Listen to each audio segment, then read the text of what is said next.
Olá, bom dia! Quarta-feira, 19 de agosto, estamos chegando com mais uma edição do SBT Redação, agradecendo a sua companhia de todas as manhãs aqui no SBT Interior. E a gente começa a edição de hoje falando que a sessão da Câmara dos Vereadores foi realizada ontem, já no novo horário, às 2 horas da tarde. No primeiro dia, 3 parlamentares chegaram depois do horário marcado. 4 faltaram à sessão. A população pouco compareceu. A maior parte das cadeiras ficou vazia. Poucas foram ocupadas por funcionários da própria casa. Um dos moradores que ocupavam as cadeiras acabou sendo retirado por guardas municipais depois de chamar os parlamentares de corja. Ele estava revoltado com a mudança no horário das sessões e com a postura dos vereadores.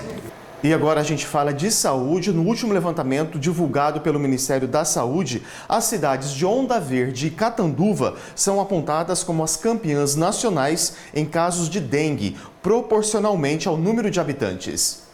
O levantamento é do ano dengue 2014-2015, que terminou no dia 4 de julho. O último caso registrado em Onda Verde foi no dia 19 de julho. A cidade foi uma das campeãs nacionais em casos de dengue, proporcionalmente ao número de habitantes. Segundo o Ministério da Saúde, foram 829 ocorrências. 2 pessoas morreram. De acordo com o IBGE, o Instituto Brasileiro de Geografia e Estatística, a cidade tem aproximadamente 4.000 habitantes, ou seja, praticamente 1 em cada 5 pessoas tiveram dengue. Como nós nunca tivemos mais do que 1, 2 casos por ano, esse ano a população estava toda suscetível à dengue. Tinha sempre muito foco nas casas, as pessoas às vezes não estavam tão habituadas a manter uma situação de limpeza total dos terrenos e moradias mesmo. Por isso, as ações preventivas foram intensificadas. Novos agentes de saúde foram contratados.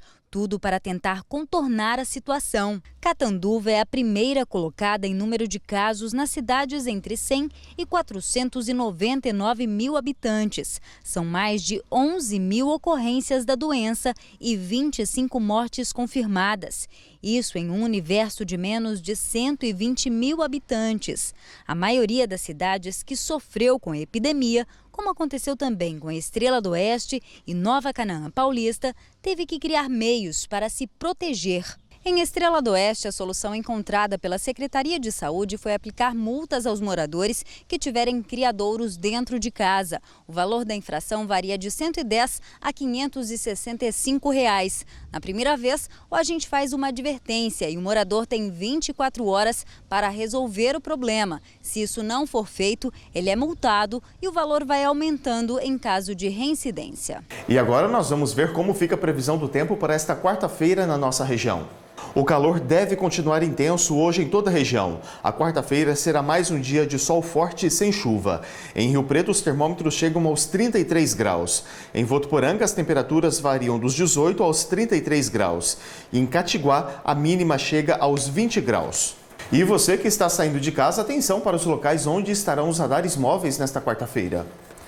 Os radares a 60 km por hora estarão na Marginal Ademar Pereira de Barros e nas avenidas Feliciano Salles Cunha, Danilo Galeazzi, José Monia e Antônio Tavares Pereira Lima. Os radares a 40 km por hora estarão na Rua Rubião Júnior. E no próximo bloco nós temos as oportunidades de emprego para esta quarta-feira. Nós já voltamos. E já estamos de volta com o SBT Redação desta quarta-feira e agora vamos ver as oportunidades de trabalho para Rio Preto nesta quarta-feira.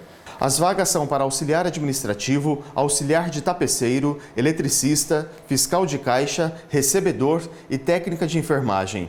Os interessados devem comparecer na Rua Eduardo Nielsen, número 420, no Jardim Congonhas. O telefone é o 17 32 18 80 41.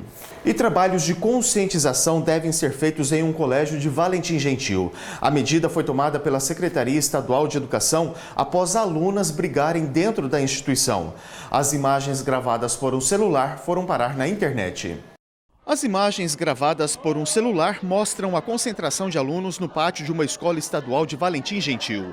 2 meninas conversam no meio dos estudantes, até que uma delas começa a briga com outra aluna. Uma terceira adolescente entra na confusão. O tumulto toma conta do pátio do colégio, até que as 3 caem no chão. As agressões são com chutes e puxões de cabelo. E enquanto isso, os outros alunos só observam. Depois de algum tempo, a briga para e uma das alunas agredidas mal consegue se levantar. As agressões foram divulgadas na internet. O caso ainda não foi registrado nem na Polícia Militar e nem na Polícia Civil da cidade. A Secretaria Estadual de Educação informou em nota que os professores agiram imediatamente para separar o conflito. A instituição acionou os pais dos estudantes envolvidos para que contribuam com a escola na prevenção de casos lamentáveis como este registrado. E vamos ver agora as ocorrências policiais registradas durante a noite. E quem traz pra gente é a repórter Melissa Alcântara. Bom dia, Leandro. 2 adolescentes foram trazidos ontem até a central de flagrantes, suspeitos de envolvimento com tráfico de drogas. No primeiro caso, um menino de apenas 15 anos de idade foi abordado pela Polícia Militar em um conhecido ponto de venda de drogas. Ele confessou que escondeu 45 pinos de cocaína e uma porção de maconha em um bueiro, onde a droga foi mesmo localizada. O segundo jovem apreendido tem 16 anos. Com ele foram encontradas 39 porções de maconha e R$ 85 em dinheiro. Em depoimento, ele disse à polícia que o entorpecente seria comercializado. Detalhe, os 2 foram ouvidos e liberados por serem menores de idade e não ser o delito de violência ou grave ameaça, como manda o Estatuto da Criança e do Adolescente. Melissa Alcântara para o SBT Redação.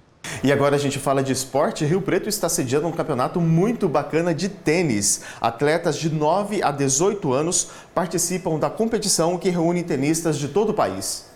Dos menores até os atletas mais velhos, o lema de cada um por aqui é vencer, não importa como. É esse o pensamento dos 105 tenistas que vieram até São José do Rio Preto para disputar o Campeonato Infanto-Juvenil de Inverno. Temos atletas de quase todo o Brasil e é uma oportunidade para a garotada começar a se despontar no tênis, né? Só que de inverno não tem nada. Logo no primeiro dia da competição, estava um sol de rachar o coco. Ainda bem que os meninos já estão acostumados. A gente está um pouco acostumados, né? Porque a maioria dos torneios tem muito calor, assim, e a gente vai acostumando ao longo dos torneios, assim. Pedro nem precisou se deslocar muito até o local da competição. Ele nasceu aqui mesmo, em São José do Rio Preto, e já aos 10 anos tem discurso de gente grande. Agora vamos ver esse primeiro jogo para depois pensar nos próximos. Ao contrário de Vinícius e Matias. Os 2 treinam em São Paulo, ou seja, vieram lá da capital para disputar esse torneio. Para esse campeonato, eu vim fazendo umas boas sequências aí, tô vindo bem confiante pro campeonato. Eu espero jogar bem, entrar focado em todos os jogos, tentar levar a vitória.